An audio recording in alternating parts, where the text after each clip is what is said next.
Hi, welcome back to my channel. ఈరోజు video ఏంటంటే కార్తీక నోముల రోజు చేసుకునే పెసరబూర్లు ఎలా చేసుకోవాలో ఈ వీడియోలో చూద్దాం. ముందుగా ఒక గిన్నె తీసుకొని అందులో ఒక గ్లాస్ మినప్పప్పుని తీసుకోండి. ఒక గ్లాస్ మినప్పప్పుకి 2 గ్లాసుల రేషన్ బియ్యాన్ని తీసుకోండి. బియ్యాన్ని పప్పుని బాగా కడుక్కోండి. ఒక 4 గంటల సేపు నానబెట్టుకుంటే సరిపోతుంది. 4 గంటల తర్వాత ఒకసారి బాగా పప్పుని బియ్యాన్ని బాగా కడుక్కోండి. 2-3 సార్లు కడుక్కున్న తర్వాత మీ దగ్గర గ్రైండర్ ఉంటే గ్రైండర్లో వేసుకోవచ్చు, లేకపోతే మిక్సీలో కూడా వేసుకోవచ్చు. నేనైతే గ్రైండర్లో వేస్తున్నాను. ఇలా కొంచెం కొంచెం పప్పు వేసుకొని కొన్ని నీళ్ళు వేసుకొని చేసుకోండి. మనకి పిండి అనేది కొంచెం బరకగానే ఉండాలి. తర్వాత ఒక గ్లాస్ మినపప్పుని తీసుకోండి. స్టవ్ వెలిగించి ఒక గిన్నె పెట్టుకోండి. ఆ గిన్నెలోని మనం ముందుగా తీసి పెట్టుకున్న పెసరపప్పుని యాడ్ చేసుకోండి.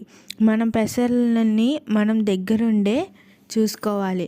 మరీ ఎక్కువ వేగినా మనకి చేదని వచ్చేస్తాయి కాబట్టి దగ్గరుండే మనం ఫ్రై చేసుకోవాలి. ఇలా చూసారా, మనం ఫ్రై చేసుకుంటున్నప్పుడు మనకి కలర్ అనేది చేంజ్ అవుతూ ఉంటుంది. ఇలా ఇక్కడ కొంచెం లైట్ బ్రౌన్ కలర్ వచ్చేంత వరకు ఫ్రై అవుతే సరిపోతుంది. దాని తర్వాత ఒక గ్లాస్ ఆఫ్ వాటర్ని యాడ్ చేసుకోండి. గరిట పెట్టి ఒకసారి బాగా కలుపుకున్న తర్వాత మనం ఆ వాటర్ అనేవి వంపేసుకోండి. మనకి ఇసుక కట్ట ఏమైనా ఉంటే అంతా పోతాయి కాబట్టి ఒకసారి వాటర్ వేసుకొని మొత్తం ఆ వాటర్ అనేవి వంపేసుకోండి.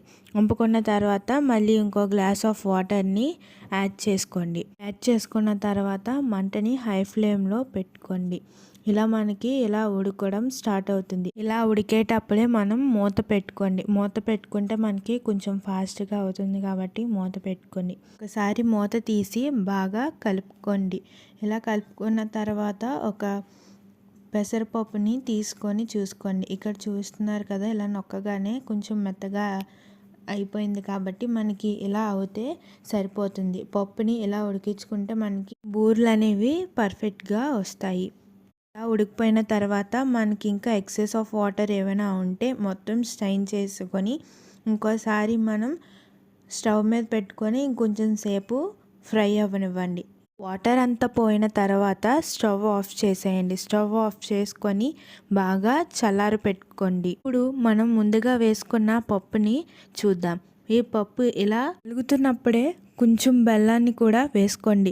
మీరు కావాలితే బెల్లం వేసుకోవచ్చు, వేసుకోకపోవచ్చు. ఇందులో అంత అవసరం ఉండదు, కానీ నేను కొంచెం బెల్లాన్ని వేస్తున్నాను.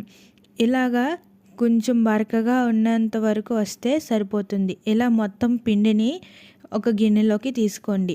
ఒకవేళ మీరు మిక్సీ వేసినట్లయితే కొంచెం బరకగా ఉండేటట్టుగా తీసుకోండి.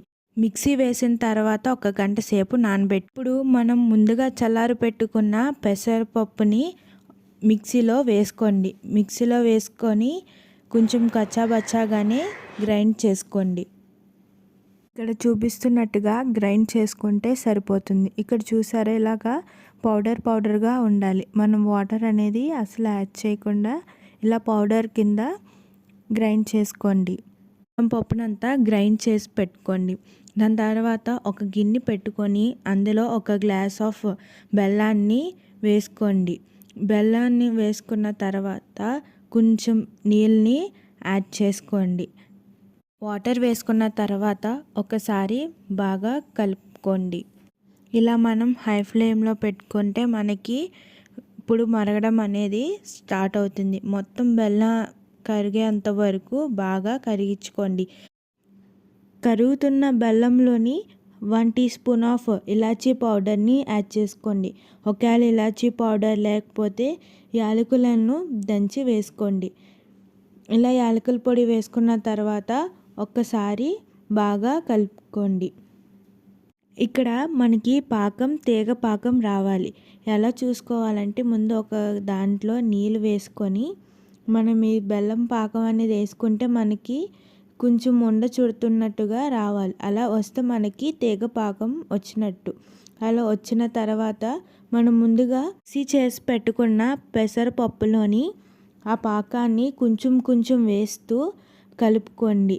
కొంచెం వేస్తూనే బాగా మొత్తం కలిసేంత వరకు కలుపుకోండి. పాకము పిండి మొత్తం కలిసేనట్టుగా మొత్తం పిండిని అనేది కలుపుకోండి.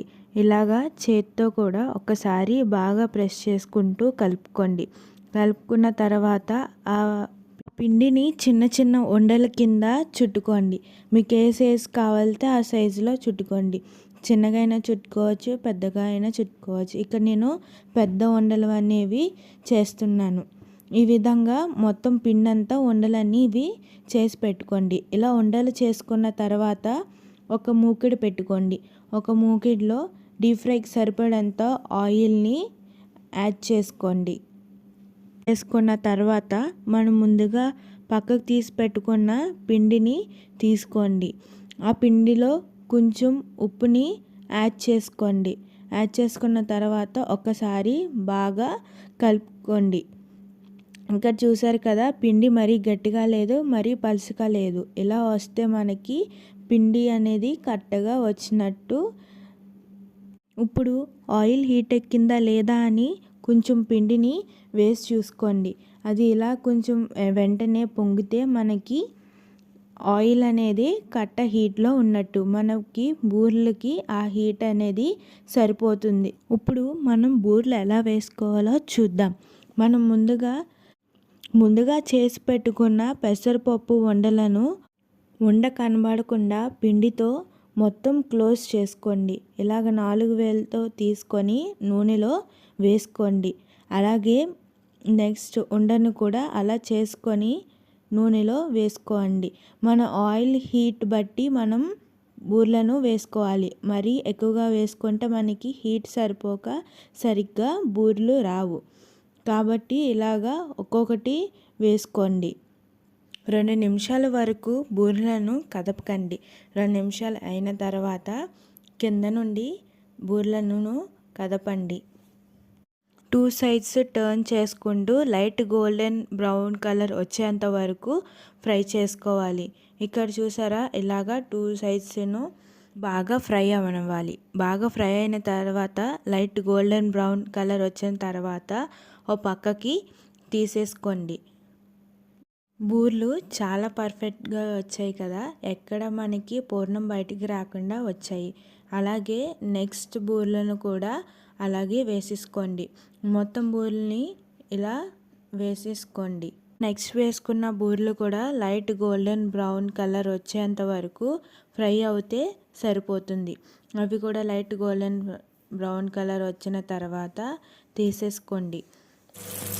ఇక్కడ చూపిస్తున్నట్టుగా లైట్ గోల్డెన్ కలర్ వస్తే సరిపోతుంది. ఇలా మొత్తం బూరెలు అనేవి తీసేసుకొని ఆయిల్ వాడేంత వరకు అలా పక్కన పెట్టుకోండి. అంతేనండి, చాలా ఈజీగా చాలా సింపుల్ ప్రాసెస్లోనే బూరెలు అనేవి చేసుకోవచ్చు. మనకి చూసారా, చాలా పర్ఫెక్ట్గా చాలా సాఫ్ట్గా కూడా వచ్చాయి. ఎక్కడ మనకి పూర్ణం అనేది బయటికి రాకుండా చాలా పర్ఫెక్ట్గా వచ్చాయి. ఈసారి మీరు తప్పకుండా ఇలా ట్రై చేయండి. మీకు ఈ వీడియో నచ్చినట్టయితే లైక్ చేయండి, షేర్ చేయండి. ఇంకా ఇలాంటి వీడియోస్ కోసం మన ఛానల్ని సబ్స్క్రైబ్ చేసుకోండి. Thanks for watching.